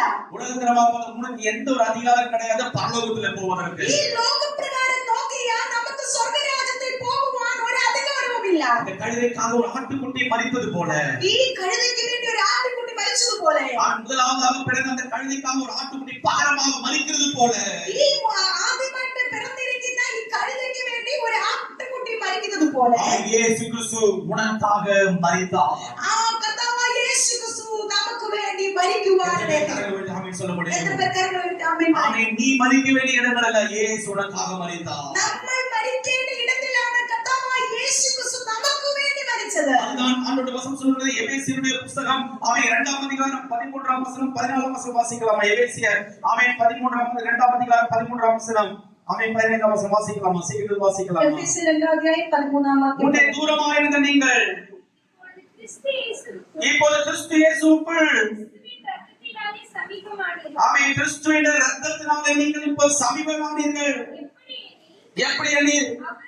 அவரே நம்முடைய சமாதான காரணராக அவரே நமக்கு சமாதான காரணராய் மாறி இருக்காரத்தாரே ஆமென் இருத்திரத்தாரையும் ஒன்றாக்கி பகையை என்ற பிரிவினையாக பிரிவினையாகிய நடுச்சுவரை தகர்த்து நடுசுவரை தகர்த்து சட்டதிட்டங்களாகிய சட்டதிட்டங்களாகிய நியாயப்பிரமாணத்தை நியாயப்பிரமாணத்தை தம்முடைய மாம்சத்தினாலே ஒழித்து இருதரத்தாரையும் ஆமென் இருத்திரத்தாரையும் தமக்குள்ளாக ஒரே புதிய மனுஷனாக சிருஷ்டித்து இப்படி யார் சமாதானம் பண்ணினா? சொல்லுங்க, யார் சமாதானம் பண்ணினா? இயேசு சமாதானம் பண்ணி. அடுத்த வசனம், பகையை என்ன செய்தார் ஆண்டவர்? 16ஆம் வசனம் 16, பகையை சிலுவையினாலே கொன்று அதனாலே இருக்கிறவரையும் இனி அவன் ஒரே சரீரமாகவும் தேவனுக்கு ஒப்புரவாக்கினார். ஹல்லேலூயா.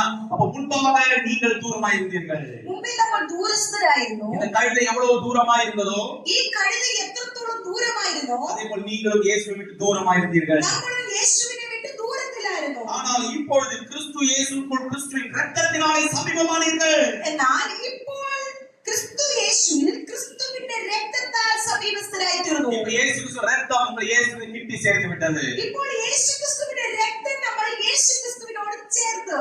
ஆமென். இப்பொழுது பகையை சிலுவையிலே ஆண்டவர் முடித்து விட்டார். ഇപ്പോൾ യേശു ക്രിസ്തു ശത്രുത്വം ക്രൂശിൽ ഇല്ലാതാക്കി. பகையை சிலுவையினாலே கொன்று விட்டார். ശത്രുത്വത്തെ ദൈവം ക്രൂശിൽ ഇല്ലാതാക്കി. கழுதையை உனக்கு எருசலேமுக்கு போவதற்கு அதிகாரம் இல்லை. ഈ കഴുതയെ നിനക്ക് യെരൂശലേമിലേക്ക് കടന്നു പോകുവാൻ ഒരു അധികാരമില്ല. ஆனால் இப்பொழுது கர்த்தராகிய இயேசு சொல்கிறார், இல்லை, இப்பொழுது நான் அதிகாரம் கொடுத்திருக்கிறேன். ഇപ്പോൾ കർത്താവായ യേശു ക്രിസ്തു കഴുതയെ നോക്കി പറയുകയാണ്, ഞാൻ ഇപ്പോൾ അധികാരം കൊടുത്തു. ஏன்னா அதிகாரம் உடையவன் நான் இப்பொழுது கழுதையின் மேல் வந்து விட்டேன். അധികാരത്തിന്റെ ഉടമസ്ഥനായ ഞാൻ ഇപ്പോൾ ആ കഴുതയുടെ മേൽ കടന്നു വരുവാനിടയാക്കി. அந்த பகை, பழைய பகை, இந்த கழுதைக்கு கிடைக்க பழைய சட்டங்களை இயேசு கிறிஸ்துவுடைய சட்டம் மாற்றினது. ഇപ്പോൾ ഈ കഴുതയ്ക്ക് വിരോധമായിരുന്ന പഴയ ചട്ടങ്ങളെ യേശു ക്രിസ്തു മാറ്റുവാനിടയാക്കി. உனக்கு விரோதமா இருந்த பழைய பாவத்துடைய சட்டங்களை இயேசு கிறிஸ்துவுடைய இரத்தம் என்று புதிதாய் மாற்றிவிட்டது. നമുക്ക് വിരോധമായിരുന്ന പഴയ പാപത്തിന്റെ പല ചട്ടങ്ങളെ യേശു ക്രിസ്തുവിന്റെ രക്തത്താൽ അത് മാറ്റുവാനിടയാക്കി. அவன் பகையை இயேசு கிறிஸ்து சிலுவையினாலே கொன்று முடித்து விட்டான். യേശു ക്രിസ്തു ആ ശത്രുത്വത്തെ ക്രൂശിൽ തീർക്കുവാനിടയാക്കി. அதனாலே இருந்ததாயும் ஒரே சரீரமாக தேவனுக்கு ஒப்புரவாக்கினார். ഈ ക്രൂശിന്റെ ശത്രുത്വം ഇല്ലാതാക്കി അതിനാൽ ഇരുപക്ഷത്തെ ഏക ശരീരത്തിൽ ദൈവത്തോട് നിരപ്പിപ്പാൻ നിരപ്പിച്ചു. ரெண்டு பேரும் ஒரே சரீரமாக மாறிவிட்டார்கள். ഇപ്പോൾ ഈ രണ്ടുപേരും ഒരു ശരീരമായി മാറി. கழுதையில் இயேசு வந்த பொழுது ഇപ്പോൾ കഴുതയുടെ മേൽ യേശു കടന്നു വരുമ്പോൾ ரெண்டு சரீரம் ஒன்றாக இணைந்து விட்டது. ഇപ്പോൾ ഈ രണ്ട് ശരീരം ഒന്നാകുവാനിടയാക്കി. இது மர்ம മനസ്സിലായില്ല. ஆமென். மீண்டுமாய் പറയട്ടെ. ഈ இந்த രഹസ്യത്തെ ഞാൻ വീണ്ടും சொல்லிட்டு ஆமென். இயேசு இந்த கழுதையின் மேல் வந்த பொழுது യേശു ഈ കഴുതയുടെ മേൽ വരുമ്പോൾ அவர்கள் ரெண்டு பேரும் சரீரம் ஒன்றாயினது. ഈ രണ്ട് കഴുതയുടെയും യേശുവിന്റെ ശരീരം ഒന്നായി തീരുകയാണ്. இயேசு கிறிஸ்துவை ஏற்றுக்கொண்டு இயேசு கிறிஸ்துவாய் வந்த பொழுது നമ്മൾ യേശു ക്രിസ്തുവിനെ നമ്മുടെ ജീവിതത്തിൽ സ്വന്തം രക്ഷിതാവായി സ്വീകരിച്ച് യേശു ക്രിസ്തുവിൽ കടന്നു വരുമ്പോൾ இயேசு கிறிஸ்துவுடைய சரீரமும் യേശു ക്രിസ്തുവിന്റെ ശരീരവും உன்னுடைய சரீரமும் നമ്മുടെ ശരീരവും தேவனுக்கு இப்போது ஒப்புரவாகிவிட்டது. ഇപ്പോൾ ഏക ശരീരമായിരിക്കുന്നു. கிறிஸ்துவுடைய சரீரத்தோடு இணைக்கப்பட்டு விட்டார். ഇപ്പോൾ നമ്മൾ യേശു ക്രിസ്തുവിന്റെ ശരീരത്തോട് சிலுவையினுடைய மரணத்தினாலே இயேசு கிறிஸ்துவின் சரீரத்தோடு நீ இணைக்கப்பட்டிருக்கிறாய். ഇപ്പോൾ ക്രൂശ് മരണത്താൽ നമ്മളുടെ ശരീരം യേശുക്രിസ്തുവിന്റെ ശരീരം ഒന്നായി തീരുവാനിടയായി. இப்பொழுது நானல்ல வாழ்கிறது, எனக்குள்ளாக இயேசு வாழ்கிறார். ഇപ്പോൾ നമ്മളല്ല ജീവിക്കുന്നത്, നമുക്കുള്ളിൽ ഇരിക്കുന്ന യേശു ജീവിക്കുന്നു. எத்தனை பேர் கரங்களை ஆமென் சொல்ல முடியும்? എത്ര പേർക്ക് കരങ്ങളെ ஓ, முன்னே நீ தூரமாயிருந்தாய், இப்படி தூரமாக இல்லை. മുൻപേ നിങ്ങൾ ദൂരസ്ഥരായിരുന്നു, ഇപ്പോൾ നിങ്ങൾ ദൂരസ്ഥരല്ല. அவையெல்லாம் முடிந்து விட்டது. പഴയതെല്ലാം കഴിഞ്ഞു പോയി, பழைய வெறுப்பெல்லாம் முடிந்து விட்டது. പഴയ വെറുപ്പെല്ലാം കഴിഞ്ഞു പോയി. இப்போது கர்த்தருடைய சரீரத்தோடு நீ இணைக்கப்பட்டு விட்டாய். ഇപ്പോൾ കർത്താവായ യേശുക്രിസ്തുവിന്റെ ശരീരത്തോട് നമ്മൾ ഒന്നായി തീർന്നു. இப்போது you are the body of Christ. ഇപ്പോൾ നമ്മൾ കർത്താവായ യേശുക്രിസ്തുവിന്റെ ശരീരമാണ്. நீ அவருடைய சரீரத்தோடு பிணைக்கப்பட்டிருக்கிறாய். ആ കർത്താവായ യേശുക്രിസ്തുവിന്റെ ശരീരത്തോട് നമ്മളെ ഒന്നാക്കിയിരിക്കുന്നു. அப்படி என்றால் நீ பரலோகத்தின் ராஜ்யத்துக்கு போவதற்கான அதிகாரத்தை இயேசு கிறிஸ்துவின் இரத்தத்தினாலே நீ இப்போது பெற்றிருக்கிறாய். അങ്ങനെയാണെങ്കിൽ കർത്താവായ യേശുക്രിസ്തുവിന്റെ രക്തത്താൽ ആ സ്വർഗ്ഗരാജ്യത്തിൽ പോകുവാനുള്ള അധികാരം നമ്മൾ പ്രാപിച്ചിരിക്കുന്നു. ஆமென். அப்படிப்பட்ட அதிகாரத்தை பெற்றுக்கொண்டவர்கள் ஆமென் சொல்லலாமா? അത് അപ്രകാരമുള്ള അധികാരം പ്രാപിച്ചവർ ആമേൻ പറയാം. இரத்தம் சிந்துவதில்லாமல் பாவ மன்னிப்பில்லை. രക്തം ചീന്തിയിട്ടല്ലാതെ പാപമോചനമില്ല. ஆமென். இயேசு கிறிஸ்துவின் இரத்தம் நமக்காக சிந்தப்பட்டது. യേശുക്രിസ്തുവിന്റെ രക്തം നമുക്ക് വേണ്ടി ചീന്തുവാനിടയായി. நம்முடைய பாவங்களுக்காக இயேசு கிறிஸ்துவின் இரத்தம் சிந்தப்பட்டது. നമ്മുടെ പാപങ്ങൾക്ക് വേണ്ടി യേശുക്രിസ്തുവിന്റെ രക്തം ചീന്തുവാനിടയായി. நீ செய்த ரகசிய பாவங்களுக்காக இயேசு கிறிஸ்துவின் இரத்தம் சிந்தப்பட்டது. നമ്മൾ ചെയ്ത പല രഹസ്യ പാപങ്ങൾക്ക് വേണ്ടി യേശുക്രിസ്തുവിന്റെ രക്തം ചീന്തുവാനിടയായി. வந்த சாபங்களை மாற்றுவதற்காக இயேசு கிறிஸ்து சிலுவையிலே நமக்காக மரித்தார். അതുപോലെ നമ്മുടെ ജീവിതത്തിൽ കടന്നു വന്ന പല ശാപങ്ങളെ മാറ്റുവാൻ യേശുക്രിസ്തു ക്രൂശിൽ നമുക്ക് വേണ്ടി മരിക്കുവാനിടയായി. இயேசு கிறிஸ்து உனக்காக பாவமாய் உனக்காக சாபமாய் மாறினார். യേശുക്രിസ്തു നമുക്ക് വേണ്ടി പാപമായി ശാപമായി ക്രൂശിൽ മരിച്ചു. ஆமென். ஒரு அருகதையும் இல்லாத உன்னை தேடி இயேசு வந்தார் என்றால் உன்னை அவ்வளவு இயேசு கிறிஸ்து அன்பு கூர்ந்தார். ഒരു അർഹതയും ഇല്ലാത്ത നമ്മളെ യേശുക്രിസ്തു തേടി വന്നെങ്കിൽ ദൈവം അത്രത്തോളം നമ്മളെ സ്നേഹിക്കുവാനിടയായി. எத்தனை பேர் ஆமென் சொல்ல முடியும்? എത്ര പേർക്ക് ആമേൻ പറയണ്ട? ஆமென். 1 பேதுரு 1:18 சொல்கிறது. 1 பேதுரு 1:18 சீக்கிரம் வாசிக்கலாமா? 1 പത്രോസ് 1:18.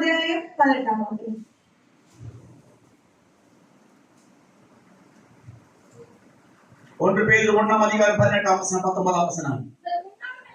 உங்கள் முன்னோர்களால் பாரம்பரியமாய் நீங்கள் அனுசரித்து வந்த வீணான நடத்தையில் நின்று ஆமென் அழிவுள்ள வஸ்துக்களாகிய ஆமென் நீங்கள் அழிகிற காரியத்தினாலே நீங்கள் மீட்கப்படாமல் குற்றமில்லாத மாசற்ற ஆட்டுக்குட்டியாகிய கிறிஸ்துவினுடைய வெளியேறியப்பட்ட இரத்தத்தினாலே ஆமென் மீட்கப்பட்டிருக்கிறீர்கள் என்று நீங்கள் யாரும் செய்கிறீர்கள்? அறிந்திருக்கிறீர்கள். பாருங்கள், அவன் குற்றமில்லாத மாசற்ற ஆட்டுக்குட்டி. ക്രിസ്തു എന്ന നിർദോഷവും നിഷ്കളങ്കവുമായ കുഞ്ഞാട്. இந்த கழுதைக்காக ஒரு ஆட்டுக்குட்டி மரித்தது. ഈ കഴുതയ്ക്ക് വേണ്ടി ഒരു കുഞ്ഞാട് മരിക്കുവാനിടയായി. ஆமென். அந்த கழுதைக்கு மரித்ததற்காக ஒருவருக்கு ஒருவர் பகரம் கிடந்து விட்டது. ഈ കഴുതയ്ക്ക് വേണ്ടി മരിക്കുമ്പോൾ ഒരുവർക്ക് വേണ്ടി ആ കഴുതയ്ക്ക് വേണ്ടി വേറൊരു കുഞ്ഞാട് അറുക്കപ്പെടുകയാണ്. பிரியமானவரே, அதேபோல் உனக்காக ஒரு ஆட்டுக்குட்டியானவர் அறுக்கப்பட்டார். അതേപോലെ നമുക്ക് വേണ്ടി ഒരു കുഞ്ഞാട് അറുക്കപ്പെടുവാനിടയായി. உங்களுடைய முன்னோர்களின் பாரம்பரியமாய் நீங்கள் அனுசரித்து வந்த 18 വർത്തവും പാരമ്പര്യവുമായ வீணான நடத்தையில் நின்று നിങ്ങളുടെ നടപ്പിൽ നിന്ന് அழிவுள்ள വസ്തുക്കളായ വെള്ളിയിனாலும் பொன்னினாலும் நீங்கள் மீட்கப்படாமல் നിങ്ങളെ വീണ്ടെടുത്തിരിക്കുന്നത് പൊന്ന്, വെള്ളി മുതലായ അഴിഞ്ഞു പോകുന്ന വസ്തുക്കൾ കൊണ്ടല്ല. இந்த மகளோடு சொல்ல உன்னை பொன்னினாலும் வெள்ளியினால் ஆண்டவர் மீட்கப்படல. ഇവിടെ ദൈവത്തിന്റെ വചനം ഇപ്രകാരം പറയുന്നു, നമ്മളെ വീണ്ടെടുത്തത് പൊന്ന് കൊണ്ടോ വെള്ളി കൊണ്ടോ അല്ല. அடுத்த வசனம் சொல்கிறது, അടുത്ത വചനം പറയുന്നു, குற்றமில்லாத കുറ്റമില്ലാത്ത ஆட்டுக்குட்டியான നിർദോഷവും നിഷ്കളങ്കവുമായ കുഞ്ഞാടിനെ, ക്രിസ്തുവിന്റെ விலையேறப்பட்ட இரத்தத்தினாலே വിലയേറിയ രക്തം കൊണ്ടത്രേ மீட்கப்பட்டீர்கள் என்று அறிந்திருக்கிறீர்களே. നമ്മളെ വീണ്ടെടുത്തിരിക്കുന്നു എന്ന് നമ്മൾ അറിയുന്നുവല്ലോ. இப்ப இயேசு கிறிஸ்துவின் இரத்தம் ഇപ്പോൾ യേശുക്രിസ്തുവിന്റെ രക്തം உங்களை மீட்டெடுத்திருக்கிறது. ഇപ്പോൾ നമ്മളെ വീണ്ടെടുത്തിരിക്കുന്നു. இயேசு கிறிஸ்து நமக்காக மரித்தார். യേശുക്രിസ്തു നമുക്ക് വേണ്ടി മരിച്ചു, நமக்காக இரத்தத்தை சிந்தினார். നമുക്ക് വേണ്ടി രക്തത്തെ ചിന്തി. அவருடைய சரீரத்தை தகர்த்தார்கள். യേശുക്രിസ്തുവിന്റെ ശരീരത്തെ തകർക്കുവാനിടയായി. யாருக்காக? ആർക്ക് വേണ്ടി? உங்களுக்காக. നമുക്ക് വേണ്ടി. உங்களுக்காக. നമുക്ക് വേണ്ടി. உங்களுக்காக. നമുക്ക് വേണ്ടി. உன்னை பரலோகத்திலே கூட்டி சேர்ப்பதற்காக. നമ്മളെ ദൈവം സ്വർഗ്ഗരാജ്യത്തിൽ കൂട്ടിക്കൊണ്ടു പോകുവാൻ. உன்னுடைய வயசு 70 80 வயசு முடிந்துவிடும். നമ്മുടെ ഈ ലോകത്തിലുള്ള ആയുസ് 70 അല്ലെങ്കിൽ 80 വയസ്സോടെ തീർന്നു പോകും. அதற்கு பிறகு ஒரு வாழ்க்கை இருக்கிறது. അതിനുശേഷം നമുക്കൊരു ജീവിതമുണ്ട്. நீங்கள் இந்த டாக்டருக்கு படிக்கலாம். നമ്മൾ ഡോക്ടറായിട്ട് പഠിക്കാം. ആയിരിക്കാം, എഞ്ചിനീയേഴ്സ് ആയിരിക്കാം, എഞ്ചിനീയർ ആയിരിക്കാം, വേറെ ഏതൊരു പ്രൊഫഷണൽ ആയിരിക്കാം. വേറെ ഏത് പ്രൊഫഷണലും ആയിരിക്കാം. ஆனால் உண்மையை சொல்லுகிறேன், ഞാൻ ഇന്ന് ഒരു സത്യത്തെ നിങ്ങളോട് പറയുന്നു. மரணத்துக்கு அப்புறம் ஒரு பெரிய ஒரு வாழ்க்கை இருக்கிறது. ഈ മരണത്തിന് ശേഷം നമുക്കൊരു ജീവിതമുണ്ട്. ஒரு கிறிஸ்துவின் ஒருவன் அவன் பிறக்கவில்லை என்றால் அதற்குள்ளாக கிடக்க முடியாது. എന്നാൽ യേശു ക്രിസ്തുവിനാലെ വീണ്ടും ജനിക്കാത്ത ആർക്കും അതിൽ കടക്കുവാൻ കഴിയില്ല. நீ மீண்டுமாக பிறக்க வேண்டும் என்றால் இயேசு கிறிஸ்து இரத்தத்தினாலே நீ சுத்திகரிக்கப்பட வேண்டும். നമ്മൾ വീണ്ടും ജനിക്കണമെങ്കിൽ യേശു ക്രിസ്തുവിന്റെ രക്തത്താൽ നമ്മൾ കഴുകപ്പെടണം. அவன் அப்படி ஆகும்போது அவன் ஆண்டவர் சொல்றது குற்றமில்லாத மாசற்ற அவருடைய விலையேறப்பட்ட ரத்தம் மீட்கப்படுகிறதுக்காக, உன்னை மீட்கப்படுகிறதுக்காக அது காரணமாய் வருகிறது. ഇപ്പോൾ ക്രിസ്തു എന്ന നിർദോഷവും നിഷ്കളങ്കവുമായ കുഞ്ഞാടിന്റെ വിലയേറിയ രക്തം നമ്മളെ വീണ്ടെടുക്കുവാൻ കാരണമായി തീർന്നു. எத்தனை பேர் ஆமென் சொல்ல முடியும்? എത്ര പേർക്ക് ആമേൻ പറയാൻ കഴിയും? உன்னை ஆண்டவர் மீட்டெடுக்கிறார். ഇപ്പോൾ നമ്മളെ യേശു ക്രിസ്തു വീണ്ടെടുത്തിരിക്കുന്നു. விசுவாசிக்கிற இயேசுவின் ரத்தம் சகல பாவங்களையும் சாபங்களையும் சகல விதமான வியாதிகளும் போக்க அது உண்மையுள்ளதா இருக்கிறது. കർത്താവായ യേശു ക്രിസ്തുവിന്റെ രക്തം എല്ലാ പാപങ്ങളെ, എല്ലാ ശാപങ്ങളെ, എല്ലാ രോഗങ്ങളെ പോക്കി നമ്മളെ ശുദ്ധീകരിക്കുവാൻ പറ്റിയതാണ്. முன்னே நீங்கள் தூரமாய் இருந்தீர்கள், നമ്മൾ മുമ്പേ ദൂരസ്ഥരായിരുന്നു. இப்போது இயேசு கிறிஸ்து ரத்தத்தினாலே ഇപ്പോൾ യേശു ക്രിസ്തുവിന്റെ രക്തത്താൽ ஒரு சமீபமாய் மாறிவிட்டீர்கள். ഇപ്പോൾ നമ്മൾ സമീപസ്ഥരായി തീർന്നിരിക്കുന്നു. இப்படி இயேசு கிறிஸ்து சமீபமாய் வந்து விட்டீர்கள். ഇപ്പോൾ നമ്മൾ യേശു ക്രിസ്തുവിനോട് സമീപസ്ഥരായിരിക്കുന്നു. உனக்காக ஆண்டவர் உடன்படிக்கை செய்து விட்டார். ഇപ്പോൾ നമുക്ക് വേണ്ടി യേശു ക്രിസ്തു ഇതൊക്കെ ചെയ്തിരിക്കുന്നു. இந்த கழுதைக்காக ஒரு ஆட்டுக்குட்டி உடன்படிக்கை ரத்தம் செய்தது போல ഇപ്പോൾ ആ കഴുതയ്ക്ക് വേണ്ടി ആ ആട്ടിൻകുട്ടി ഒരു ഉടമ്പടി ചെയ്തതുപോലെ இயேசு கிறிஸ்து உனக்காக ஒரு உடன்படிக்கை செய்து விட்டார். ഇപ്പോൾ യേശു ക്രിസ്തു നമുക്ക് ഓരോരുത്തർക്കും വേണ്ടി ഒരു ഉടമ്പടി ചെയ്തിരിക്കുകയാണ്. உங்களுக்கு முன்பாக இருக்கிறது அவருடைய ஆசீர்வதிக்கிற ஆசீர்வாதத்தின் பாத்திரம். ഇപ്പോൾ നമ്മുടെ മുമ്പിൽ ഇരിക്കുന്നത് നമ്മൾ അനുഗ്രഹിക്കുന്ന അനുഗ്രഹ പാത്രമായിരിക്കുന്നു. அவன் இது என்ன காட்டுகிறது தெரியுமா? ഇതെന്തോ കാണിക്കുന്നത് അറിയുമോ? இயேசு கிறிஸ்து எனக்காக மரித்தார், യേശു ക്രിസ്തു എനിക്ക് വേണ്ടി മരിച്ചു, எனக்காக வேதனையை சகித்தார். എനിക്ക് വേണ്ടി വേദന സഹിച്ചു. அதை நினைவுபடுத்துகிற தேவனுடைய ஊழியமாய் இருக்கிறது. അതിനെ നമ്മളെ ഓർമ്മിപ്പിക്കുന്ന ഒരു ശുശ്രൂഷയാണിത്. அவன் இந்த கர்த்தருடைய சரீரத்தினுடைய ஒரு அனுபவம் இங்கே இருக்கிறது. യേശു ക്രിസ്തുവിന്റെ ശരീരത്തിൽ ഒരു അനുഭവം ഇവിടെ ഉണ്ട്. இது இரத்தத்தினுடைய உடன்படிக்கை இங்கே இருக்கிறது. യേശു ക്രിസ്തുവിന്റെ രക്തത്തിന്റെ ഉടമ്പടി ഇവിടെ ഉണ്ട്. இந்த காரியங்கள் காட்டுகிறது என்ன தெரியுமா? ഇത് എന്തിനെ കാണിക്കുന്നത് അറിയുമോ? இயேசு சரீரம் உனக்காக பிளக்கப்பட்டது. യേശു ക്രിസ്തുവിന്റെ ശരീരം നമുക്ക് വേണ്ടി ചെയ്തു 39 அடிகளை அவர் பின்பாக அடித்து அவரை நொறுக்கி போட்டார்கள். യേശു ക്രിസ്തുവിന്റെ ദേഹത്ത് 39 അടി അടിച്ച് യേശു ക്രിസ്തുവിന്റെ ശരീരത്തെ അവർ അടിക്കുവാനിടയായി. அதுதான் ரத்தம் நமக்காக சிந்தப்பட்டது. അത് കാരണം യേശു ക്രിസ്തുവിന്റെ രക്തം നമുക്ക് വേണ്ടി ഒഴുക്കപ്പെടുവാനിടയായി തീർന്നു. நீங்கள் எல்லாரும் இதுக்கு பங்காளிகளாய் மாற வேண்டும்.